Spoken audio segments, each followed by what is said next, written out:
Thank you very much. Good evening, everybody. Hartelijk welkom. Not only you, but also the people at home who are watching with the live stream. Very warm welcome. My name is Yoeri Albrecht. I'm director of the Balie, and I will be conducting this evening. Tonight, we have a conversation with two marvelous guests from Ukraine, Maksym Eristavi and Nikita Kravtsov.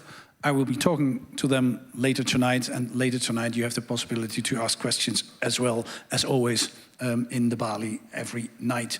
A different evening with different guests. But tonight I'm very, very happy to welcome those two guests. It's very special. The occasion is, among many things, but an important occasion is the fact that they published Russian Colonialism 101. A wonderful book, a wonderful list, a wonderful pamphlet, and a wonderful invitation, I would say, to much more reading.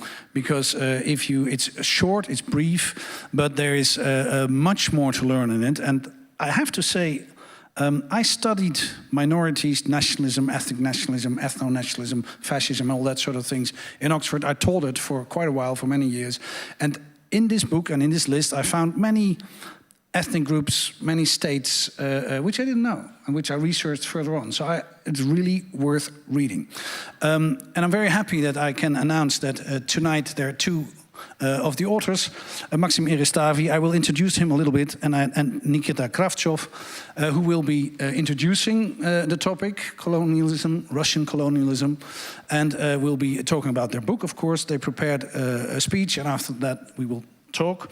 So welcome to you both. Very warm welcome to Amsterdam. Maksym Eristavi, yes, please, please.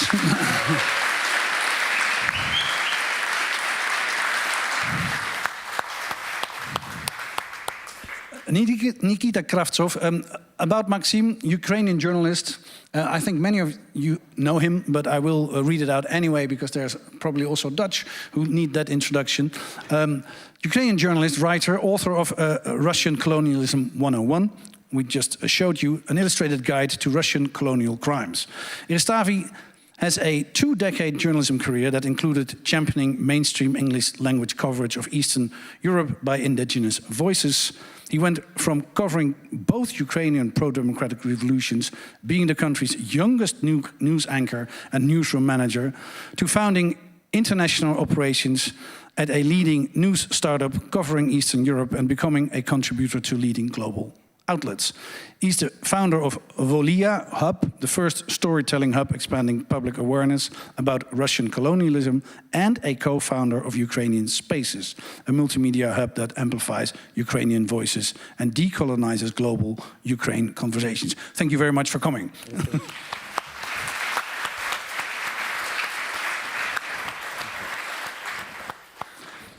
Nikita Kravtsov, a Ukrainian artist born in Yalta, Crimea, 1988. He graduated from the National Academy of Fine Arts and Architecture at Kiev in 2010. Lives and works in Paris. Which artist wouldn't want to do that? I mean, isn't that a dream? Since 2015, he collaborates with his partner Camille Sagnes, if I pronounce it rightly, under the name of The Tooth and the Root. The duo has conceived numerous exhibitions in France and abroad. Their videos, installations, paintings and embroideries constantly underline the fateful nonsense that our society seems to be heading towards. Very active since the beginning of the Russian war against Ukraine, Nikita Kravtsov regularly intervenes in the streets to raise public opinion through frescoes, stencils, wild postings and other creative means. Welcome to you two. Very happy you're here.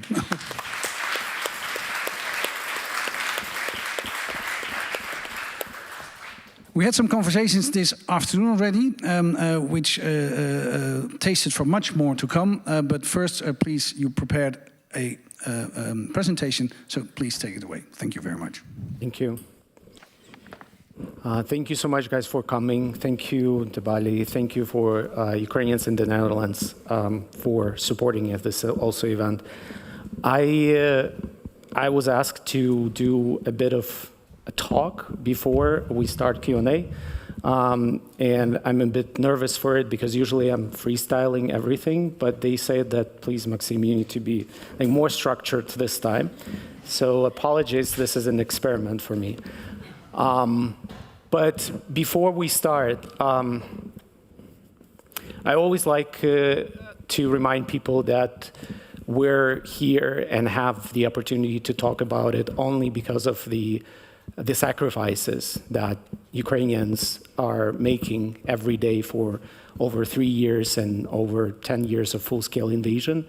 And us having this privilege to talk about things, to have safety space to discuss all of these topics, is only because people are still keep dying in Ukraine even today with renewed offensive in the east. So if you don't mind, I would like you to spend 1 minute honoring the victims of ongoing genocide in Ukraine with a minute of silence.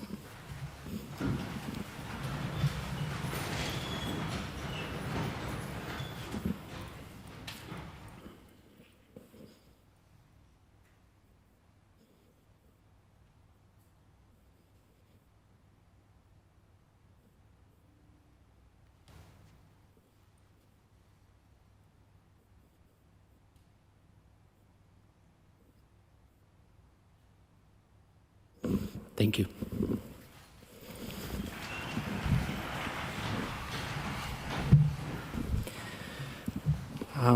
Okay, so today we are here to talk about the guidebook, but also about the topic of Russian colonialism. And I wanted to start with a bit of a story. So first and foremost, this book started maybe several days before full-scale invasion in Ukraine started. I was watching, as a Ukrainian, all the global news coverage. Ukraine was all over the news 24/7. But the thing that back then frustrated me, as a Ukrainian, also as a Ukrainian journalist who spent over a decade covering Russian colonialism and Russian colonial crimes, how everybody had this sense of absolute shock and surprise, and everybody would say, well, these things, they do not make sense. We don't understand why it's happening. There's a madman probably in Kremlin because no calculations, no logic is behind it. And I was exceptionally frustrated because I knew for sure that what was about to happen in Ukraine has happened many times before. And not only to Ukraine, but so many other communities and parts surrounding Russia that happen to be unlucky to be part of Russia.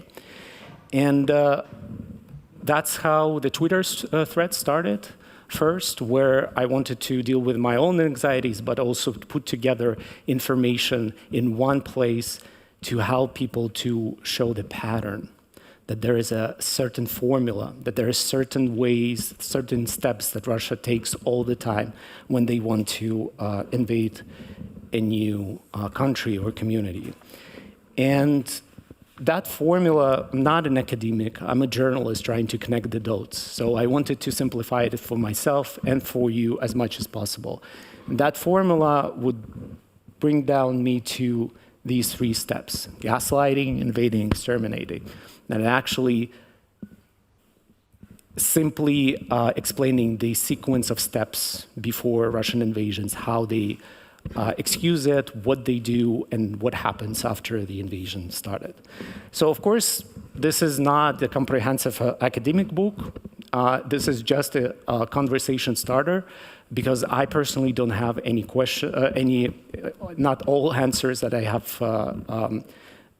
before me. And every day, literally every day, I learn something new about what Russia has done in Ukraine or beyond the colonial crimes it committed. But this book is a conversation starter, and it features names and places many of you might not even heard before.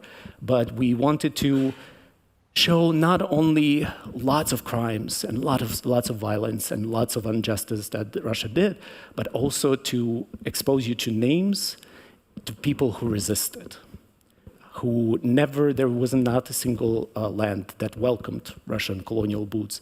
And these names, these people, their stories, they matter and need to be heard because Russia spent an enormous amount of resources to erase them. So not all of these names and stories we could feature in the book. That's why the book now expanded to podcast, storytelling hub, Volia hub, but also to newsletter. And today I want to share just one short story that it's close to my experience, family, but also I can tell you lots about the topics and the stories featured in the book. So,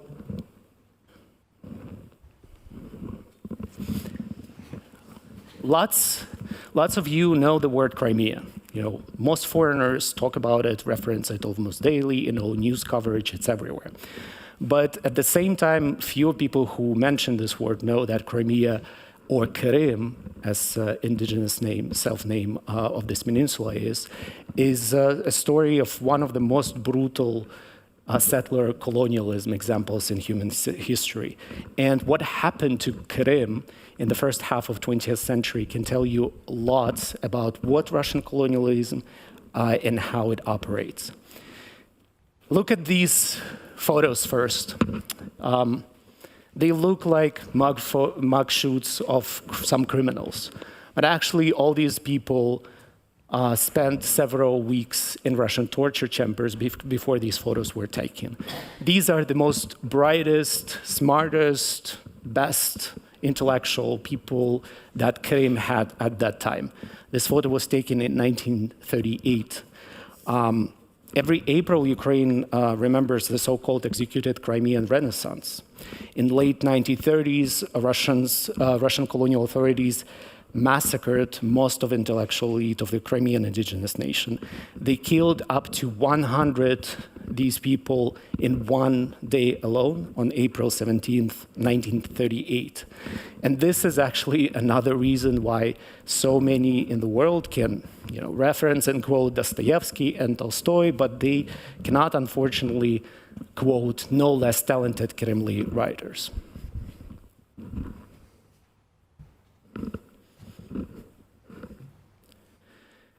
Writers like Jafar Gafar. He was a writer, a poet, and a fellow journalist. He was murdered by Russian colonial authorities at the height of his career. He was just 40. His most defiant work was called On the Road, that exposed the Russian mission of so-called civilizing Kremlin people and unrooting them.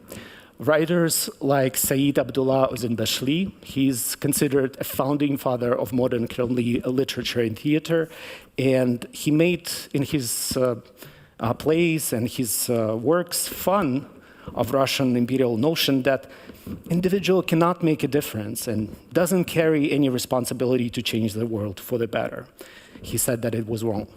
Or writers like Ozenbashli's son, Ahmet, who would center women and their emancipation in his work in early 20th century. Ahmet was also a fierce opponent to the colonization of Peninsula. He believed in Peninsula being a federation that would unite different ethnicities and be a space for everyone to be free and equal. So why mass murdering intellectual elites this way? Whether Moscow plans to assimilate you, outright to just pacify you, erasing your historical memory and reprogramming your identity is an essential step in Russian colonialism checklist. Getting rid of any independent indigenous thought becomes a necessity. That's why history saw Russia committing the same crimes over and over again. I wanted to point attention to these very rare photos taken in Crimea in early 20th century. Not many survived of the Kremlin people of that period. These photos taken in Bakhchisarai, which was the capital of indigenous Crimea back then.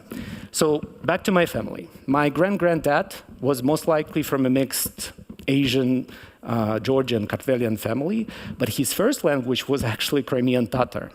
I will never know why and how, because he was taken and kidnapped by Russian authorities and in 1930s, and our family actually never talked about it. But the tragedy when he was kidnapped happened right at the onset of the Holodomor genocide, a man-made famine in Ukraine organized by Russian colonial authorities. So his wife, my grand-grandmother, took their 3 kids, and they went to Crimea, to the family, to seek shelter.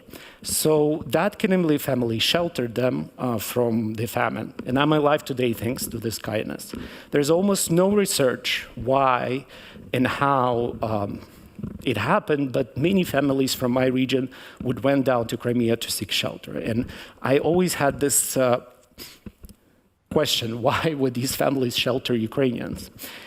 But what happened to these families before my family arrived is actually the reason why they would shelter. Usain Bodanitsky, who took all those pictures, was also an artist and historian, and he was also murdered. So that's why not so many pictures from his ethnographic trips of Crimea are survived. So here's about the experience of Crimeans before my family arrived. This photo taking of first proto-Crimean parliament in Crimea that declared in 1917 the first Muslim democracy ever existed. It was called the Crimean People's Republic.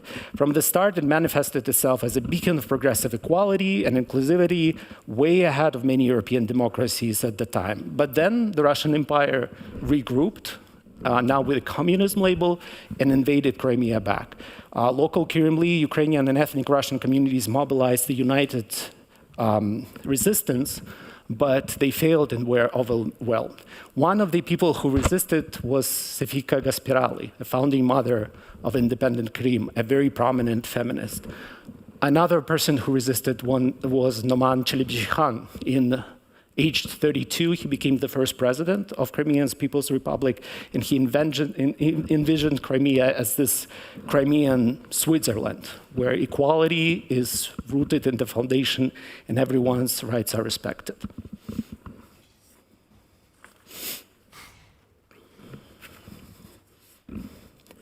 So by the time my family sought refuge in Crimea, Kremlin knew what Russian colonialism is very well. And when the Holodomor genocide ended, they went back home, but they never knew that they will never see their saviors ever again. Because several years after that, the genocide of Kremlin people happened, and the entire nation was just deported outside of Crimea right away. This is a picture by Seyyid Khalil Osmanov, a famous Kremlin painter, called 15 Minutes. Because that's exactly how much time Kremlin people were given to collect their belongings before deportation. Every second Kremlin died in that genocide. So look at these numbers. When Russians first came to Russian Crimea in 1783, 95% of the population were indigenous Kremlin. By the time my family arrived a bit later, just 25% were Kremlin. And by 1979, that went to 0.1%. Kremlin people were allowed to come back to Crimea only in 90s. Because Russians were never punished for any of this, when Russia again stole Crimea in 2014, they restarted ethnic cleansing. Tens of thousands of people disappeared in Russian gulags. Hundreds of thousands of people were forced to flee. They were replaced by hundreds of thousands of Russian settler colonists. And thousands keep disappearing daily, like, for example, Leni Umerova, who was kidnapped on her way home to see her dying father in Crimea.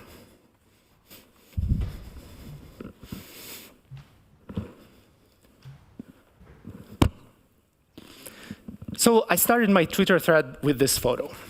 It's Grozny in Ichkeria, Chechnya in 1999. I started like a provocation, actually hoping that people, will get scared or will think about what was about to happen in Ukraine. But when I was researching, I saw that this wasn't a provocation or something unique. This what has happened to so many places, so in different times, and the patterns were quite similar. And when I was finishing already the thread, working on the book, these are Ukrainian cities that started looking absolutely the same. As we mark another date in the long history of Russian colonial violence, we're also going through another Russian-made genocide in Ukraine. Once again, Russian and Kremlin people, their existence made de facto illegal and punishable by death. So it wasn't Putin who crushed the Crimean People's Republic in 1917. It wasn't Putin who punished Kremlin with man-made famines and deportation. It wasn't Putin who took over their homes through centuries, cleansing Crimea of any indigenous memories, because it's never just Putin, it's always the Russians. Thank you.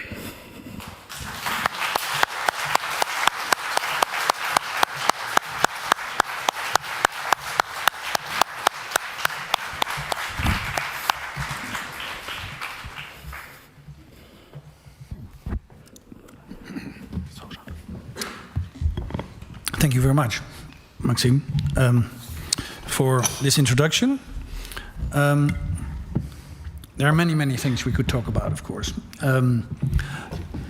Also because this is a very long list. I call it a list, but it's also a book, but so that we could pick, amazing amount of places. But maybe first starting out on a more personal thing. The jacket you're wearing. Oh, yeah. You probably put it on not by accident. Oh, no, never. Should I speak to this or to this now? Yeah. Okay, great.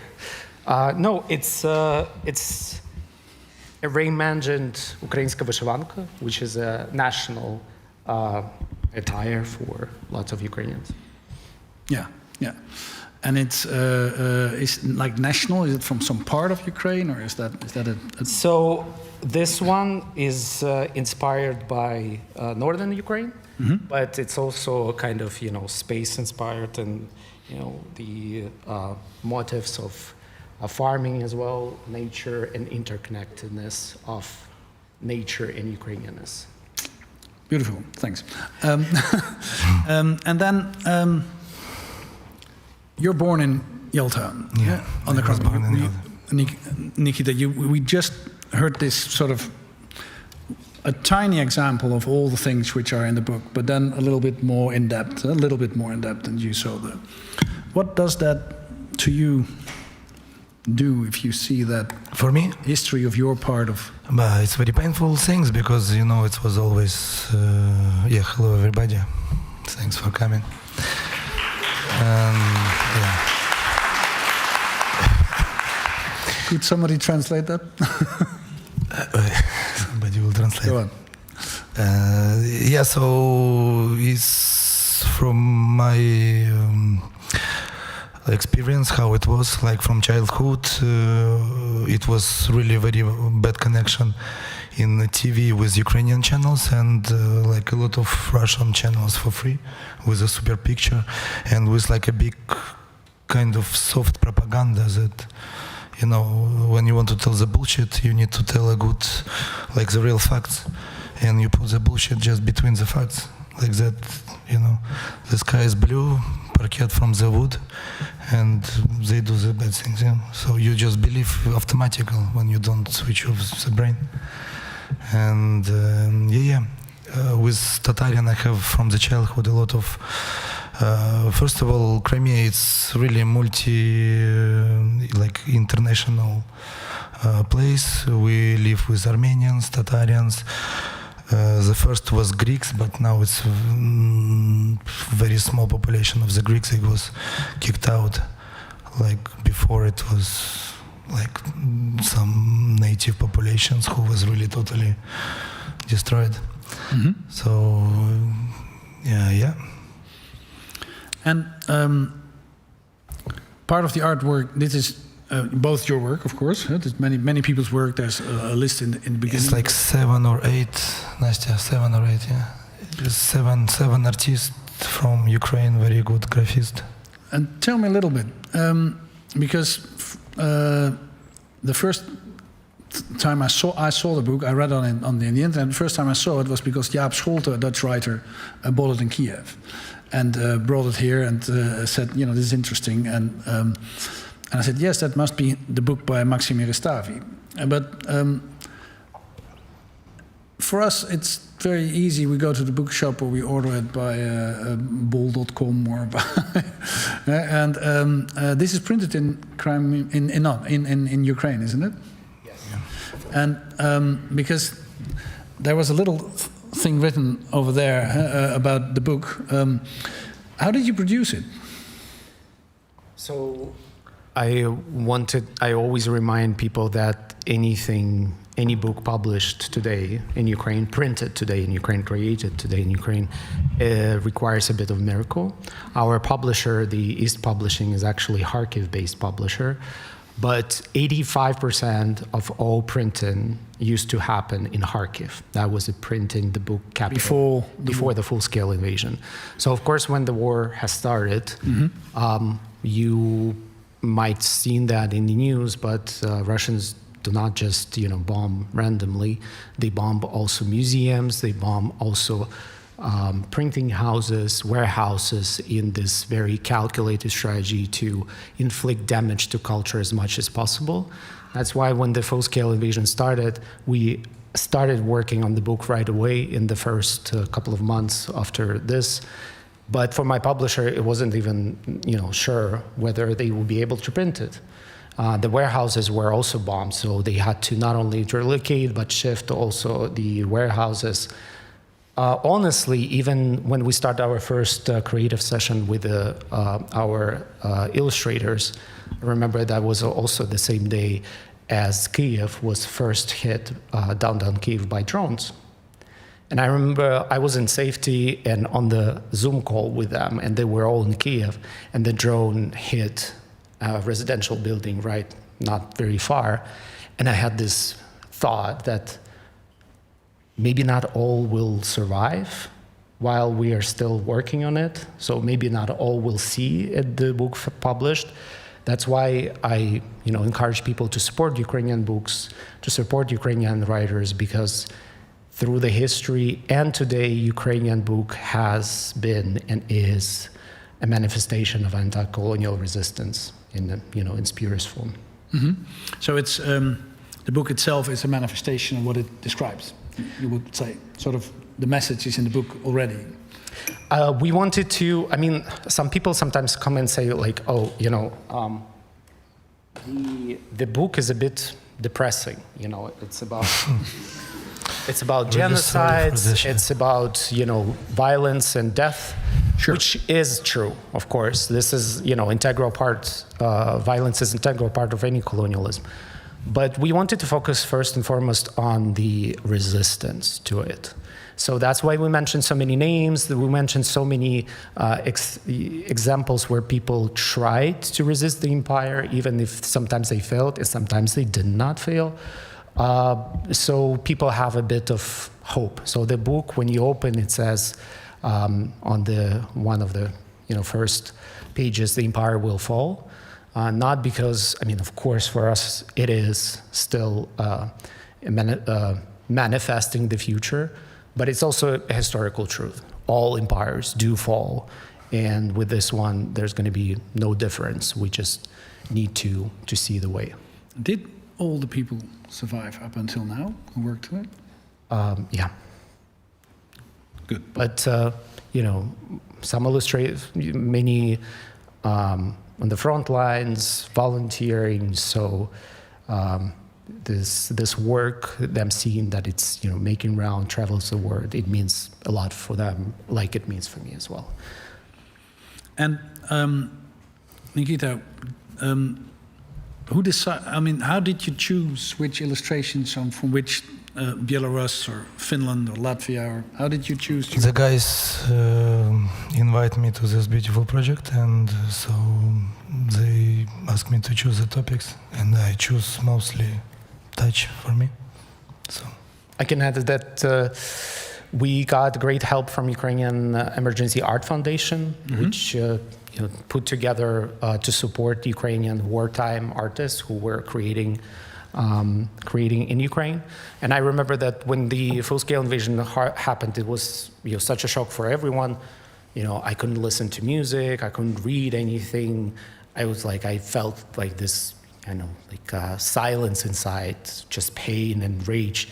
And I remember we had the first call with the Ukrainian Emergency Art Foundation, Oля Balashova, who heads it, and we were thinking about format.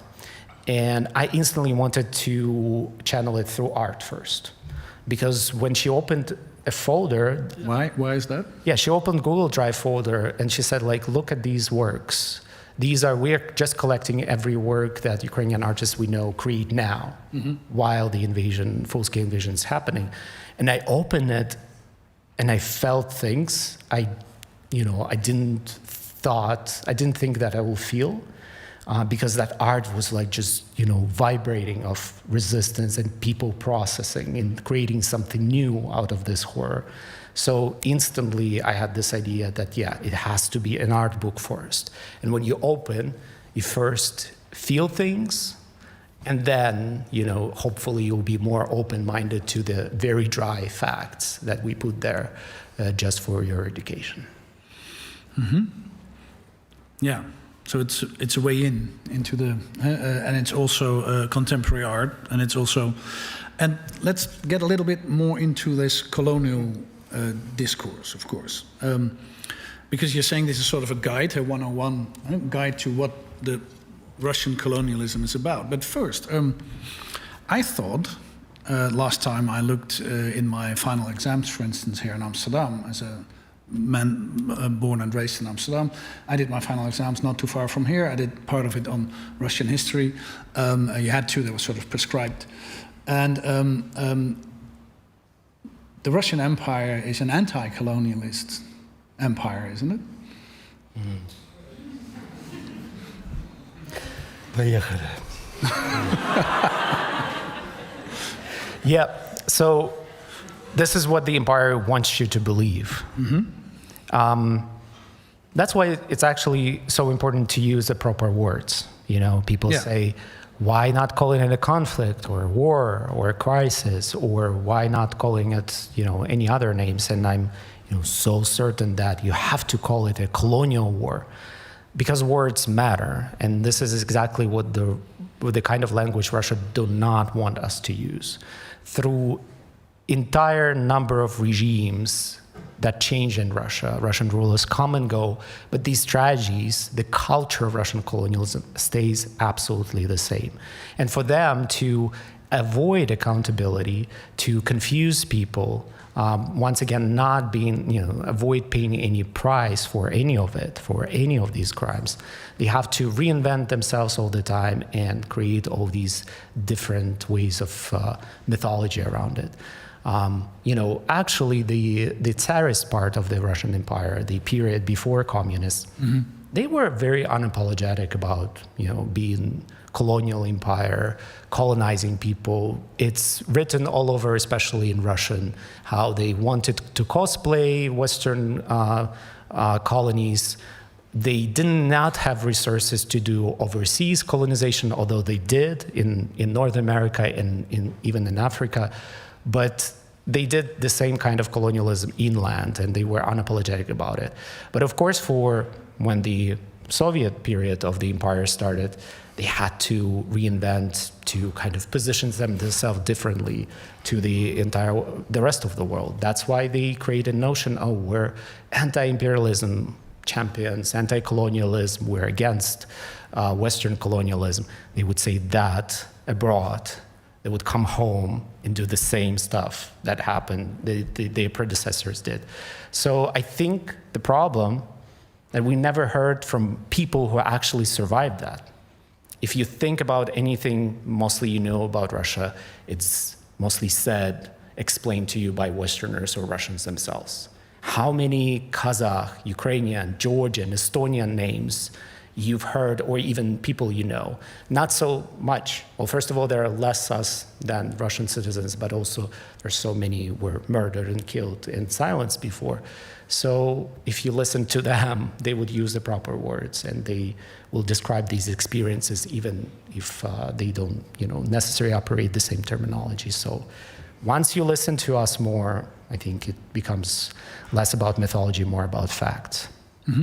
Mm-hmm. Hiding in plain sight, you also said, which is sort of the same it's a very nice way of describing it, but in plain sight, because the Soviet Union, like you said, the Tsarist Empire was really proud of it and did not make any problems about it. The great game with the English colonial empire towards Afghanistan and Central Asia. But then the communist rhetoric was totally different, of course, but it was hiding in plain sight. What do you mean with that?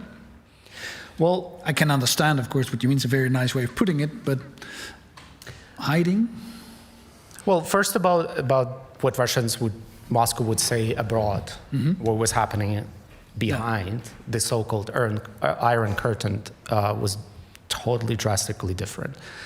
And when I say Iron Curtain, I don't mean necessarily just the physical border that existed during the Soviet period, but this much older filter of just censoring and filtering out any indigenous voices who wanted to tell their truths to the rest of the world but were physically prevented. So only people who were sanctioned by Moscow would travel abroad and tell the stories that the metropole, the colonizer, want the rest to hear.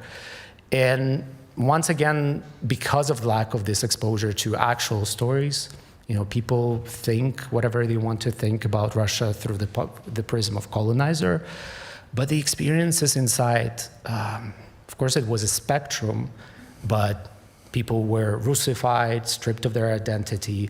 There was a absolutely undeniable culture of great culture from the metropole and the secondary culture. There was great language, which was Russian. And I'm raised as a Russian-speaking Ukrainian. I was conditioned to think, well, if you have any smart thoughts, you should express it in Russian because Ukrainian not necessarily fit for smart thoughts.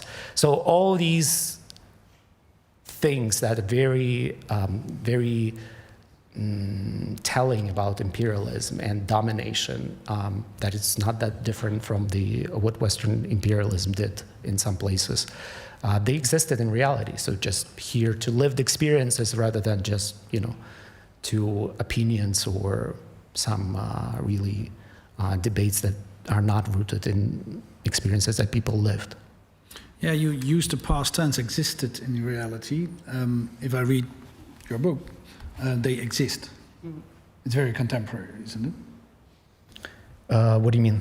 Well, that mindset you're just describing is, there are dates up until today. So it's not existed, I would say, if I read you correctly, but exist. Yeah, it existed even before this book started. So this book covers just 48 invasions from starting early 20th. Just 38, huh? 48. 48, just. Just. Yeah. Exactly. And some people come and say, well, this is so thick. I haven't had idea that you can make, 1 century, that's such a big book. And I always reply that that's actually not enough because we focus just on 100 years. For very practical reason. Because for me as a journalist, I wanted to once again connect the dots and for you to see the formula crystallizing, and it became super clear around 100 years ago, but it doesn't mean that all of it hasn't happened before that. And we showed Tsarist Russia, we show Soviet Russia, we show Putinist Russia doing the same exact things up until very today. Yeah, yesterday, today. Yeah. Today. Yeah. And because as an historian, I'm puzzled about many things, but one of them, and maybe you're not the right person to ask, I'm a West European historian, so maybe I should answer the question, but now that we're talking about your book, and I'm going to ask you, how on earth is it possible that Western European American historians and public opinion never sort of saw the bare facts you're addressing here in 48 cases? Have you any explanation? It's sort of mind-boggling if you read the list. I marvel every day, but We just recording the podcast based on this book with the Ukrainian newsroom, Ukrainska Pravda, in English. So it's gonna come out soon.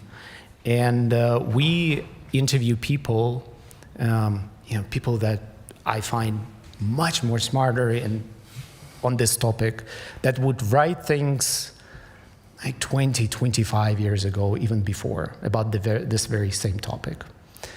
And one of these people is Eva Thompson, who is a Lithuanian, Polish, American author who wrote this fantastic book about how Russian imperialism is integral to Russian culture. And it came out in 2000. And we were having an interview, and I told her that when I saw that book quite late, I think like just maybe several years ago, I was shocked. Like how this book existed, I didn't know, because for the first time I read A Foreigner, and she would say things that I felt and knew, but never thought that it was expressed in the book. And I asked her, why it wasn't as big as it is right now? And she said, well, first of all, everybody would just gaslit me all the time, saying, this is not a serious topic. You're inventing things, and also a woman in academia, but also because you have these indigenous roots to the topic. Therefore, you automatically bias. You cannot cover or research this topic if you're serious. At the same time, Russians would not speak any indigenous languages, automatically get posts in Eastern European studies, Russian studies, explaining us, and nobody would ever question their biases or their expertise on it. And it reminded me also the story of me as a journalist. When I only started 20 years ago, some editors would tell me, if you want to have a career, God forbid you cover Ukraine, because you're Ukrainian. You will never be taken seriously because you're biased, and automatically people will think you have a stake in it. So this is just one story, but extrapolated on the entire system, it tells you how many of these voices were disfranchised, how many voices were silenced, and because it was accepted that Russia has to be explained by Russians or by Westerners at best. Mm-hmm. Mm-hmm. Well, they were not taken seriously, and they were, for a large part, murdered, so they couldn't speak up. People who were living inside empire, of course, but also the empire, went through different periods. So you can find, not in the book, but we often use quotes in the newsletters and in the podcasts of people from back that time, when, for example, the Russian Empire almost fell apart in 1917, and they would write things that lots of Ukrainians or Georgian Estonians say today. And they said it. It's just there was no internet. It was really hard to channel and to broadcast your messages. But they did say it. Then they were murdered. Then another generation would come during the Second World War II. They would also fought. They would also resisted. They also said these things about colonialism, empire, Russians, domination, Russification. They were also murdered. So yeah. Today is a bit easier with internet, but there are lots of voices that you need to hear who are alive and could benefit from platforming. So thank you so much once again for inviting us today to give this. Yeah, but there's a lot more ground to cover. And it's an important topic, I think, because also we have been discussing colonialism way too late, I would say, in the Netherlands, in England, but starting this discussion sort of maybe 10, maybe 20 years ago. But and it's good to broaden that discussion, I would say, also for the Dutch. But you're sort of onto a method here, and it was just up here as well, which very concisely: gaslight, invade, exterminate. Very simple, 3 steps. And if you go through all the different, there's Afghanistan in it, there's Estonia, all the Baltics, there's the Khanty. I never heard of the Khanty. So there are many sort of ethnic examples which are so desperately exterminated that hardly anything came out of it after. But yes, it's obvious. I mean, the invasion and the extermination is obvious. What do you mean with the gaslighting? So I think it's also maybe helpful to clarify what we mean and why I insist in the book on imperialism and colonialism. And I get this also question a lot because people say why you are like so transfixed on using the same words, and lots of people say that it's not applicable. The definition we might debate. Once again, I'm not an academic, so the way I explained it to myself is based on what I learned as a journalist and what I learned from people who are much smarter. But to breaking it down, very simple, I try always to have this picture in my mind related to me personally. The village that I come from in southern Ukraine is occupied in the recent wave of Russian colonization. It's in the Zaporizhzhia region, isn't it? Yes, it's in southern Ukraine. And when Russians came in and they occupied the houses, the villages, what they think, what kind of right they have to enter my home, take positions, to occupy it, to expel us, throw out in the streets.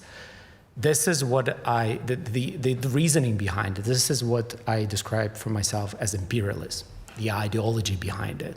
Because it's not just simple that I like your house and I want to take it. They really have elaborate ideology, why it's civilizing, liberating, helping you, saving you, all of this in ideology. This is integral to imperialism. And colonialism is very interchangeable, but it's what kind of practices and technically speaking, how they implement it. So for example, they come to the village and they say, well, half of your village speaks Russian. They automatically belong to us, they're Russians. So we have the right to come here. Then they go to our archives and our libraries, they burn the books in Ukrainian, they take, looting all the Ukrainian cultural artifacts, replace it with Russian, saying, it's always been Russia. You see, you have Russian books, you don't have any traces of Ukrainianness. Rename all the streets, put Pushkin, Dostoevsky, whoever statues on the streets. So in less than one generation, it looks like any other Russian town, right? Everybody speaks Russian. Every street is named after whatever they name in Russia. So this is technicality of it, colonialism. And gaslighting is an important part of it because they need to convince those who they didn't kill, who survived and who need to be effective part of the rule over this territory. They need to convince them that there is no reason for you to rebel. You're either Russian or you're inferior, or this land was always Russian, you've been always Russian, or you always, your people were always grateful to Russians and loved living within the empire. So I don't know if it's simple enough, but this is how I explain gaslighting. There are various aspects to it, but to put it simply like that. Mm-hmm. Mm-hmm. So the gaslighting is an integral part of the genocide, also the non-physical, so not the murdering part of people, but to get rid of the memory of their culture. Well, the murdering also comes right after it. In what way? This is the exterminating part. Mm-hmm. And exterminating comes in usually two forms. So first is actual physical exterminating. After invasion happened, they convinced the people themselves why invasion needs to be happen, usually once again on these higher values of civilizing, bringing order and whatnot. The invasion happens. What happened after invasion? You kill as much as you need to kill for people to break their spirit, to break any resistance, to also exterminate everyone who's unapologetic, doesn't want to give up their indigenous selves.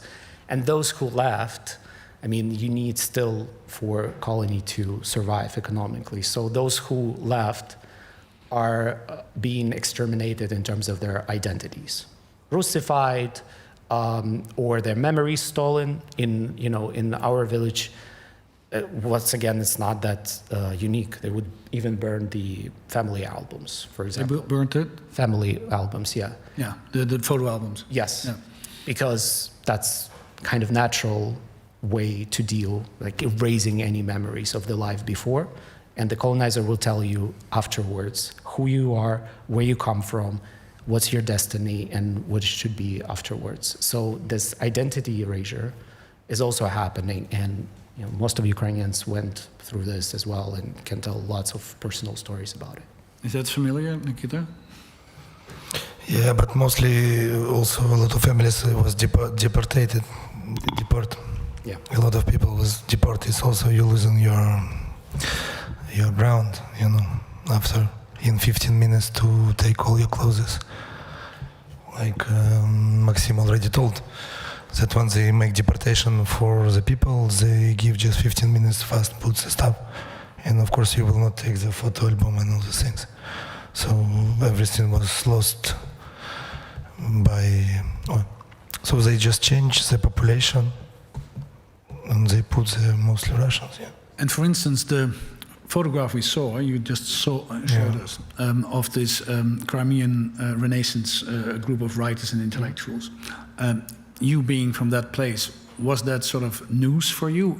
Did you actually know that these people were writers from the Crimea, that there was a republic, a very early republic in the early parts of the 20th century, or didn't you even know that sort of part of history of your own? Of some I didn't know, of course. Maksym make a great research because it's rare. Even Ukrainians, like we have great Vasily Stus, he was also tortured somewhere far as fuck. Really, they put him out from the country. We lose a lot of. If you're very if you really like too much Ukrainian, you will be. Take it out. But growing up in Yalta, did you know any of the history of the Crimean Tatars? Like, for instance, just from the friends. A lot returned from. I think it was a big colony of Tatars in Uzbekistan. Yeah. Mm-hmm. A lot goes to they put them. Yeah, so it works actually. Yeah, but once they just return and they don't give them the good land, they give them just like a really shitty land, out of where nothing grows.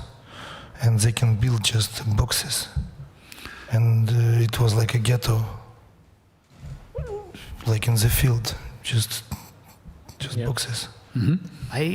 I come to Netherlands or to any Western country, and in some groups with friends, they tell stories. Well, my grandmother lived there and there like 250 years ago, or our family comes from there. We can trace back our family tree 500 years ago. I cannot trace back, my grandfather's fate, just because so many people would just disappear overnight, and nobody would ever talk about ever because people were scared or too traumatized to raise this issue. Because if you talk about it, more people will disappear. So it works even on personal level. Even the cemeteries, everything disappears. Yep. We have so many Karaims, also who was just really totally clean. And we're not Russian, but our first language was Russian. Yeah, colonial language. Why in hell, in the families that are Ukrainian, you speak Russian? I was speaking Russian the only in the family. The rest family would speak Ukrainian, and would be, why? And there are no answers whatsoever until you literally do some sort of investigative journalism, digging through it, and still you won't find all the facts. But maybe again, from our point of view, we're being here in Amsterdam and there's a war going on in Ukraine. And I think it's important that we sort of get something straight. Because again, you could say, this is so blatantly obvious. How come nobody, ever realized or acknowledged it? But then you could say, well, capitalism is a system which extracts and uses people. And communism is a system which liberates people. So no. There's there's nothing such as theoretical, it's yes, liberating. but not in practice. Only in theory, not in practice. Sorry? In theory, not in practice. Okay. After there doesn't exist perfect way. It needs to be solutions. I think that's why we're often, especially Ukrainians, but not only Ukrainians, everyone who's telling the stories about Russian colonialism, we're being gaslit by so many, not all, just some Western leftists, because for people who believe in that ideology, it paints this paradise that, of course, people want to be, have fair pay and equality, all of that. But if you look around, can you name me of all those numerous countries where they tried it, where it was a success, where people weren't mass murdered, died, starved to death, were happily, living, their communist paradise, and our lives, our families. I think they're still searching, country. They are testament that it never happened, and that's why people feel so upset, because our existence is very inconvenient, and our family stories and our stories are very inconvenient to these people because it conflicts with their opinions and with their ideology. But here's once again why it's important to listen to lived experiences and not only debating, your opinions. And hopefully, once again, this can open some eyes for some people. Doesn't mean that these views are abhorrent or horrific, but it just didn't work. And listen to people who actually lived through it and can tell you why and how it did not work out. Mm-hmm. And it's something which is going on in your book for 100 years, and as an historian, I can tell you it's going on for much longer, of course, for much more centuries than that. It's something which is not specifically an invention of Putin. It's not something which is specifically an invention of the Soviet, not even of Stalin, though he was very good at it. But it might be something which actually came about with the Tsars and sort of the other big European empires with the emperors. There was an English emperor, there was a French emperor, the Dutch didn't need an emperor, but had the same sort of colonial empire. And everybody was at some point, looking for a czar, for a Caesar, for an emperor to be. But would you think that by, let's say, murdering Putin or getting rid of Putin, we would sort of put an end to it?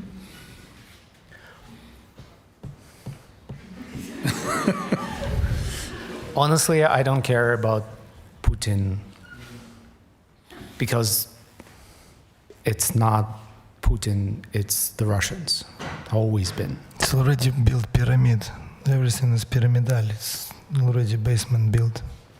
So that's why, once again, this book centers not Russian stories, but centers people who survived Russian colonialism. And I think every time when we talk about Russia, or there's naturally so much interest towards Russia, people used to focus just on personalities, when in fact, once again, we show the pattern of serial behavior that dates back generations. And even today, it frustrates me so much where people, overemphasize, I hope that thug dies and gets a stroke. But nothing will happen afterwards. There's going to be another Putin. There's going to be another, who else? Society builds the leaders. Yeah, because the conversation within the Russian society hasn't happened about all the crimes and all the accountability and all responsibility for everything that happened before and were done not by Putin. The slave, he will always build the master for him. Yeah. And that's why it's important to have this conversation, that the responsibility that the society has, and that it's not only about personalities, it's about serial behavior, it's about culture of this oppression that dates back so many generations before, and it's never been addressed. So that's why, until I see that conversation on this massive level in Russia, what it means to be, not to be an empire, what kind of responsibility, or just saying sorry for all those crimes that we did before as an empire, what it means to be Russian and not a colonizer, not imperial agent. So I don't see those conversations for now. That's why if Putin dies just now, hopefully he does, but if he dies just Why not, actually?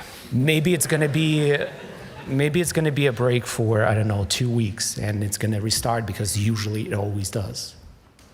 Mm-hmm. Usually empires fall, but that takes centuries sometimes. We can wait.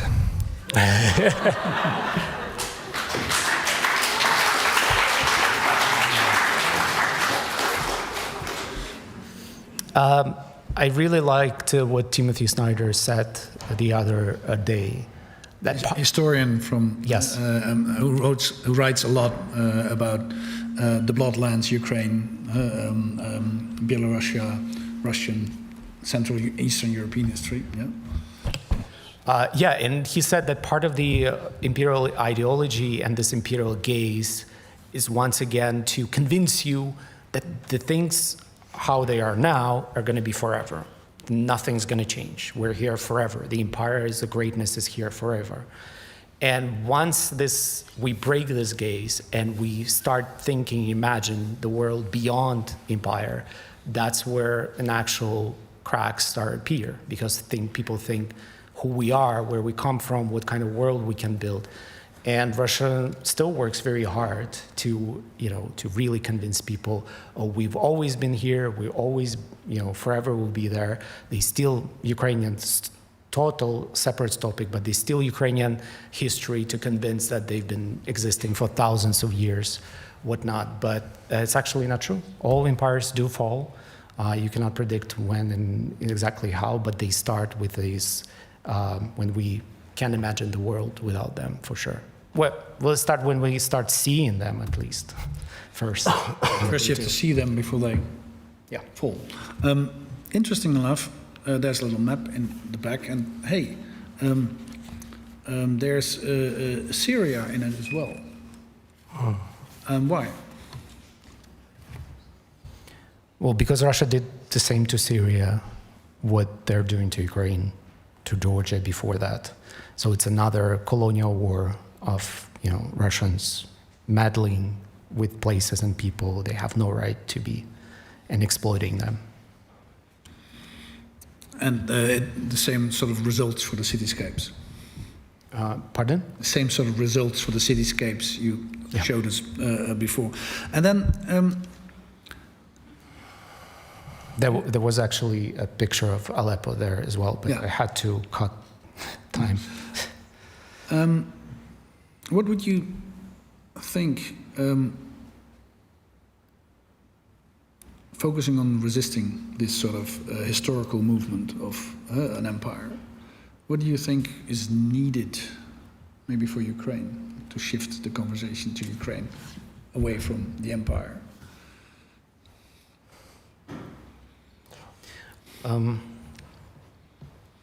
I think it's already happening in terms of decolonization.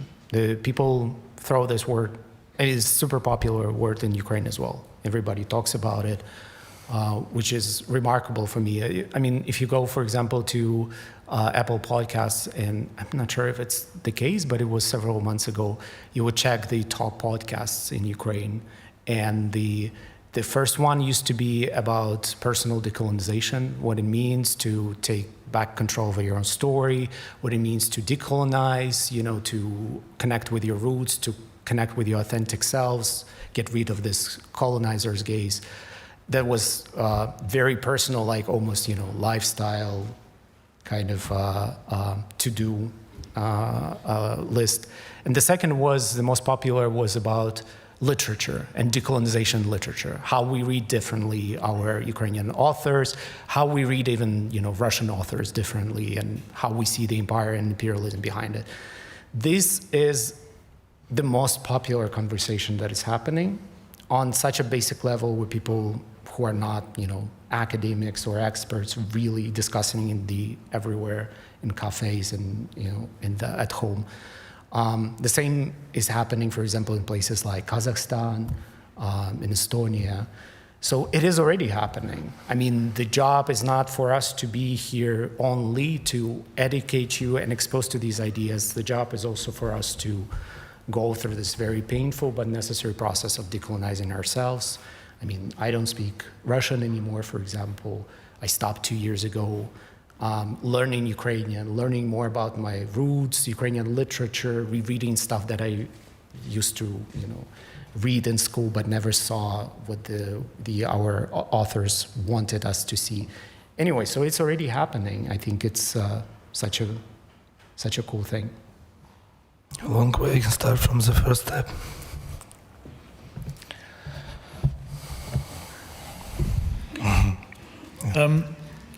Maybe we're going to open up the conversation to the audience as well. If you have, you can think about it for a second. Editor Jante Mosselman from the Balie will come to you. Oh, thank you. First of all, Slava Ukraini. Героям слава. Very well. I have a question. I have this conversation over and over again with every Western European. And every time they say something groundbreaking, and I have to change my opinion immediately. So it basically goes like, I know a Russian girl, she's really nice, she doesn't like Putin. Why, what did she do? Why is she guilty? What would you answer on this question? Not enough information about the girl.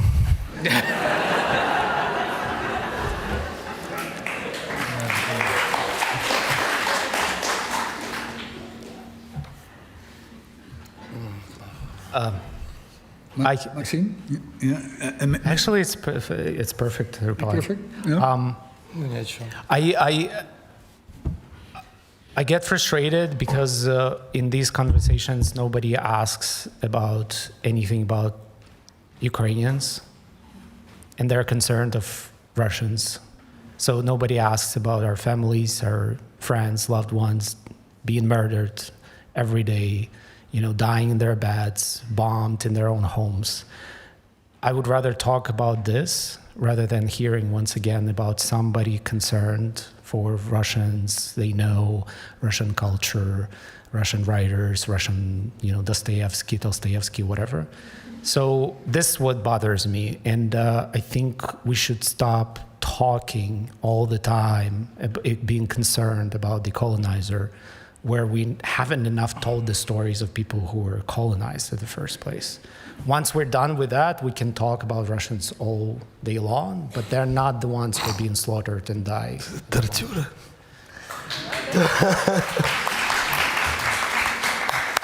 There's a question in the back. I actually have two very short questions, one to Maksym, one to Nikita. So to Maksym, you mentioned that empire will fall. And we know that Ukrainians are fighting for both their freedom and the future of Europe every day on the front line.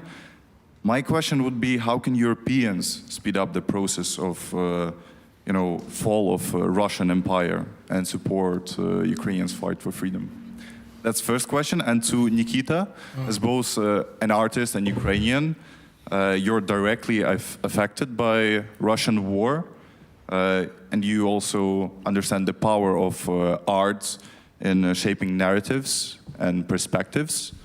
So, with Russia extending its soft power in Europe through literature and art, in your opinion, what approach should Europeans take in engaging with Russian art?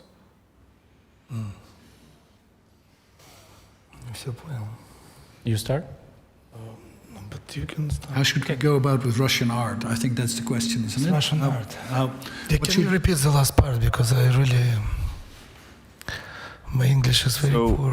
How should Europeans engage with the Russian art, given the power it has over, To shaping? give the power to the Russian art or not?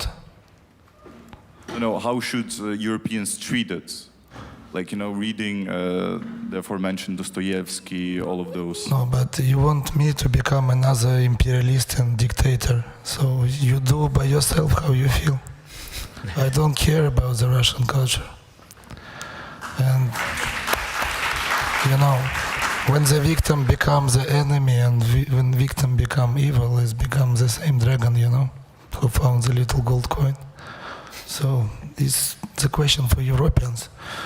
We're East Europeans, we're like a third world, So you decide for you. And about the first questions, about the lives, you just think how much costs the human life. When you start to think that what is more expensive, your life or the life of junkie or the homeless, you already become this guy who choose. You already become like Nazi do with Romans in the beginning of the Second World War. Life is life. It's the same cost for everybody, same price. So, I think sending more arms for Ukraine, not to survive but to win, because this empire will only end and will start collapsing with a military defeat, not negotiations, not change of another regime. And do we send enough arms to Ukraine? I think most people know. The question is no. The answer is no. Some people even ask me in the West, "Oh, is the war still happening?" I thought, nothing is happening anymore. I thought you guys settled it, or it's simmering. So once again, covering properly. So it's in our news feeds. So there are reports. Because there's so much happening every day, and the amount of this is overwhelming even for Ukrainians. I don't think that people are exposed to this as much. But actually, yeah, I totally agree on the Russian culture or Russian art from the Ukrainian point of view. We know it probably the best anyway. So we were forced to read it, and we grew up knowing it. But for lots of Europeans, I don't want to be naive to think that people will just stop reading it and throw their Dostoevsky's books and start reading Stus and Taras Shevchenko, Lesya Ukrainka. But what I ask the minimum is, if you are a big fan of all these authors, okay, go back and reread it with critical lenses. Knowing all of it, knowing imperialism, knowing the violence that has been done by Russia, go and reread it and see what I see there. When I read Pushkin and I see just it's dripping of imperialism, xenophobia, and the Russian greatness. So at least that, I would ask.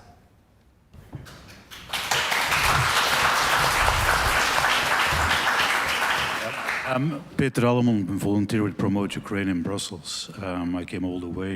I've been short remarks and a question. First of all, about Russian literature. I'm not going to go far in that, but it's always very interesting to see that most of the Russians do not speak about the writers who put in Russia their own imperialism in question. They used to exist. The second thing is, I'm a historian as well, or at least I studied it. And I think that the major problem is because I was running through your book at the Frankfurter Buchmesse, and I was thinking of these 48 cases. How much do people get confronted with it in high schools in Western Europe, in history education, and how much at universities? Well, maybe one, but it would be the Afghanistan case, and then framed in another way than you would probably present it. So I think that for historians of thought of later ages, thinking about this age, I think that the big problem is that we are still in a phase of Eurocentrism, thinking about colonialism. There is a counter-reaction, especially among younger people, against anti-colonialism, but because this counter-reaction is also framed, the whole of Eastern Europe is forgotten. Now, my question is, I was shocked as well. I volunteered for Ukraine for 2 years. If I talk with academics at prestigious universities in the Benelux, how much cognitive dissonance issues they have talking about their own teaching of the last 20 years because they emotionally got connected with their topic. And what do you think that because this is a book presentation for a quite sympathetic public to the case, what can we do to promote your book in academic debate with this kind of cognitive dissonance in Slavic studies in Europe? And to just give one example, one idea, you know that Ilya Repin, who was born near Kharkiv, who is, most of his paintings are in the Russian Museum in the Hermitage in St. Petersburg, the Athenaeum in Helsinki, a country which also suffered from Russian colonialism for a long while, finally, after all these years, took the very courageous step by putting Ukrainian. Don't you think that you and the fantastic illustrator should do this presentation in front of this kind of paintings, explaining why they're not Russian culture, but at least Ukrainian-born Slavic culture, for instance? Thank you for your answer.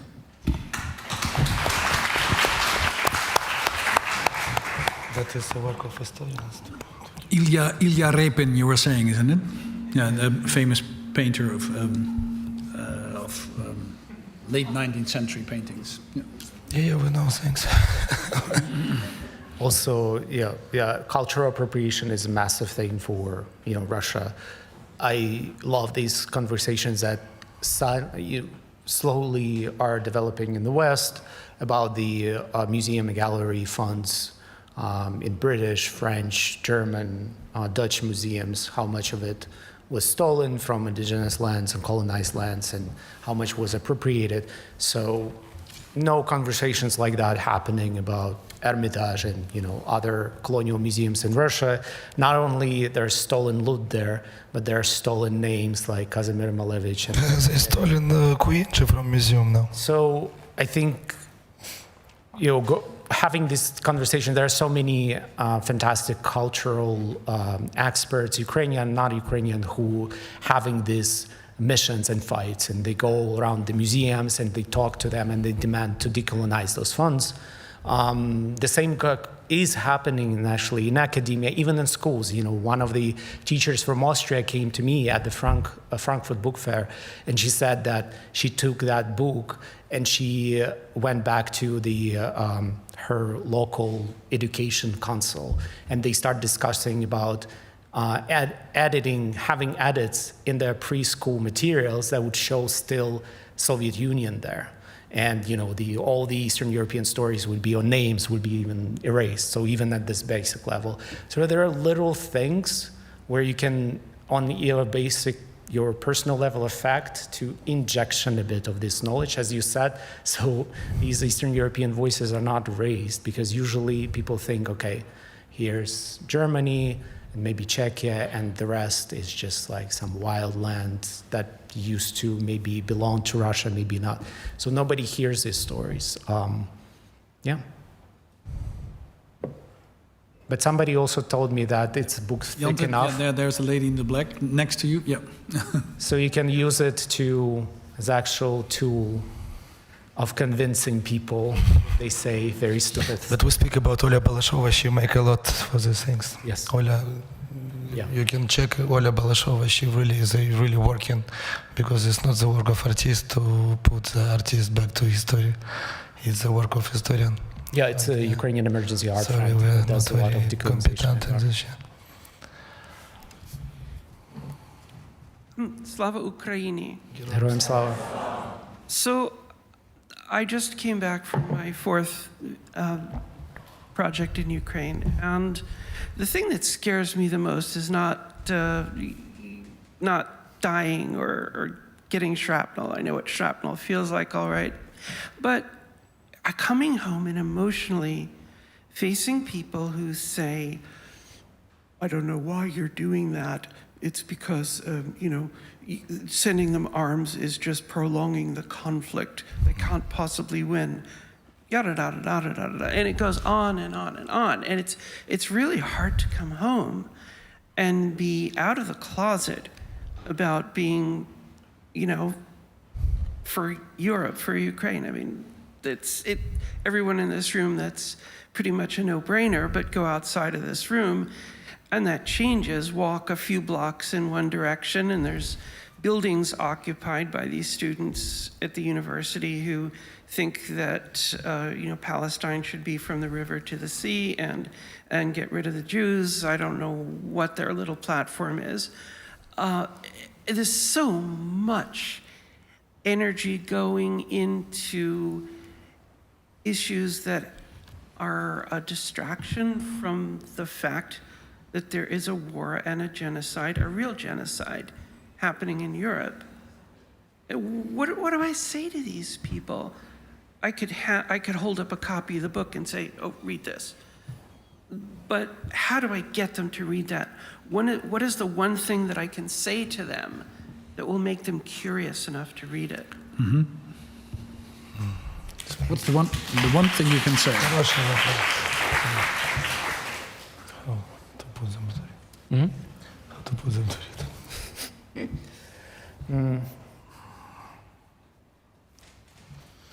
As a Ukrainian who lives abroad, part of the diaspora, so this cognitive dissonance is very much something that I understand. I also don't blame actually people for not, being so invested in our pain, because there's so much happening in the world. There's so much happening in their lives as well, I'm pretty sure, and it's natural for people not to be thinking about situations where especially they think that they're not empowered to change things. This is not one thing to tell them. It's not so much about education as well. It's if people feel and they care about that injustice that is happening over there, there's so many things that each and every of us can do on a daily basis, from small things like a share fundraiser that one of your friends are sharing. Spread the word. If you don't see it in news feeds, share in your group chats about what is happening. Just keep it alert and keep amplifying those stories. That's comes before education. And if people then, care enough, they can educate about why is it happening and what led to this. Sorry, that's not the answer you're looking for, but I think this is something that people forget in free societies, in democracies, especially in the countries that can supply Ukraine with enough arms and help, like the Netherlands. You as a free citizens, you're empowered the hell out of to make a difference. It's just lots of people feel like there's no use of exercising their right to change. I think we're almost looking for the last question. I know I'm going to disappoint a lot of people because it's an important conversation, but we have more time at the bar, I hope. Maybe you join us. I'm sorry, I'm going to say something because I've never done this before in 10 years in the time that I work here. But I think playing out conflicts and the way you describe these protesters, I don't think that's a good thing. I think a lot of people are fighting very complicated things. And I think that's exactly where it goes wrong, by putting one conflict instead by making them, we should care about all the people who are being murdered right now and not place one above the other. No, we're not going to do that. I'm still in charge of this room. And I have a last question here by this woman.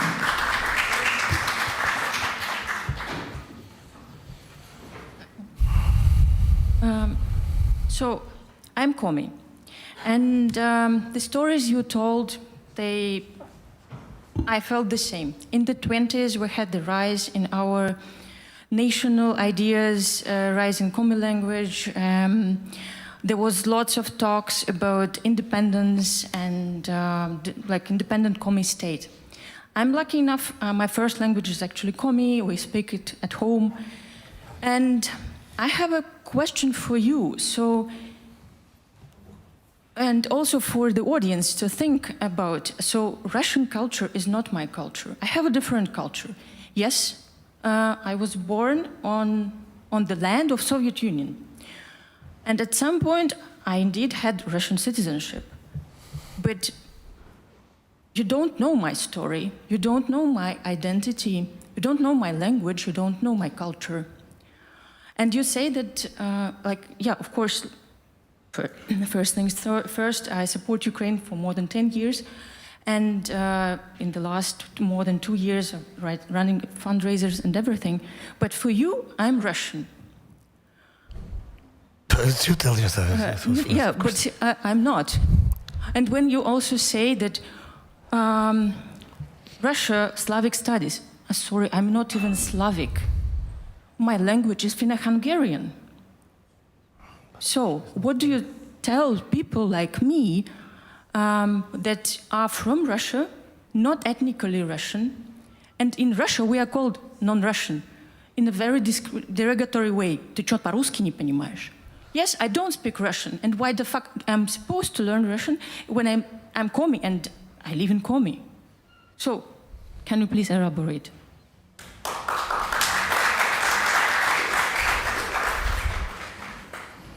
I think it's also abroad there is often misconception when we speak about, when we use the word Russian, and people automatically assume that Russian is about ethnicity or certain way, people look.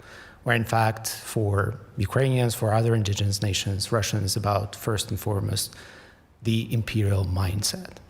I can find Russians within Ukrainians who do believe, in empire and have inferiority complex. I can find, the same people among indigenous people who are now currently still trapped within the empire, occupied and colonized.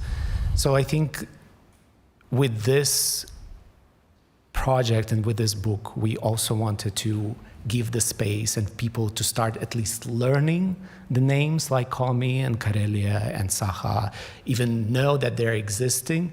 If people deny agency to Eastern European nations like Ukrainians, what is happening to indigenous nations that are still trapped within the empire? They're completely not known to anyone. So many people come, representative of indigenous nations, to our book shows all the time. We invite also people to share their stories, and they say you complain about Ukrainians being not heard. We're not even known that we exist at all, despite our ancient stories. So no, of course, for me, Russian means first and foremost the colonizer, the culture of it. As a Ukrainian, I also, of course, have a very clear position on Russian citizens who are, carrying Russian passports and do carry responsibility individually for what is happening in Ukraine if they're still Russian citizens. It doesn't, once again, it's a big difference between guilty and carrying responsibility. So, but this is my position as a Ukrainian whose nation is being genocided by Russian citizens of different, also ethnic backgrounds. So this is a very complicated conversations for us, but of course, nothing about this project denies agency for people who are still trapped within the empire. We pay extra attention that their voices are amplified. Thank you.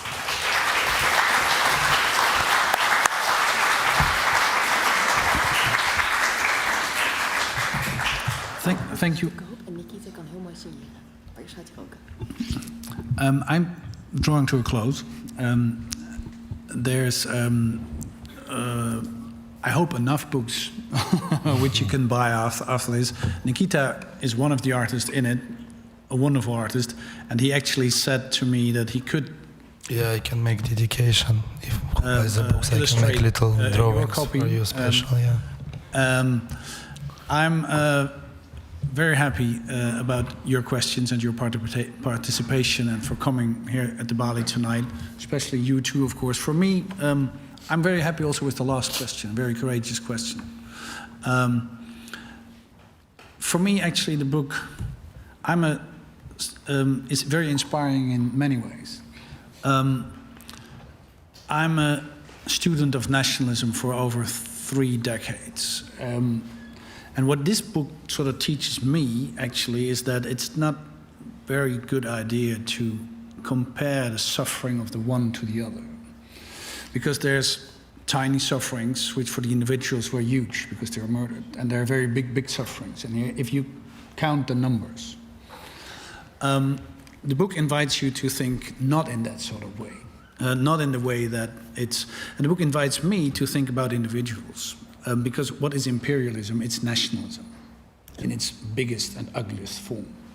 I do understand that for a people who is at war to survive, I do understand that's a difficult thing, but for me it teaches me that the path of nationalism will lead to terrible things. So I'm reading this in maybe a little bit different way than others. That, we know little of our Dutch history.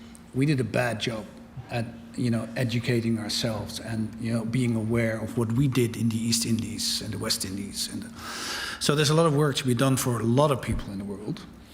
But what the book tells me is that we should look at each other as an individual which has gone maybe and its family through suffering and acknowledge that suffering, but not make the mistake of judging other people by the color of their skin or their nationality of their passports or their... maybe that's not what you put it, but it inspired me in that way. And I'm very happy, very, very happy that you two came here to talk at the Balie. I think we could have been going on for many, many hours about this because there's details in it, there's big things, there's personal things in it. Thank you for your questions. I was wondering, one last thing if I might, and you don't need to answer it, but what do you answer the people who come to you and say, oh, I know this nice Russian lady. Maybe you don't want to answer that, but I was just very curious. How do you answer that question? First of all, I'm sorry to the lady. I didn't mean to offend you. And of course, when I say Russian, I didn't mean people who are of backgrounds that are also... Oh, you mean the Dutch probably most of the time. That's the people who come to you. Huh? All right. Yeah. But I usually also ask more questions. What did she do, this good Russian girl? What did she do? Did she donate? Did she help Ukrainians? And usually the answer is no, so I just start to talk about kittens and how beautiful the weather is today, friendship in the whole world, because nobody wants to talk about war. Yeah. Thank you very much. It's a brain.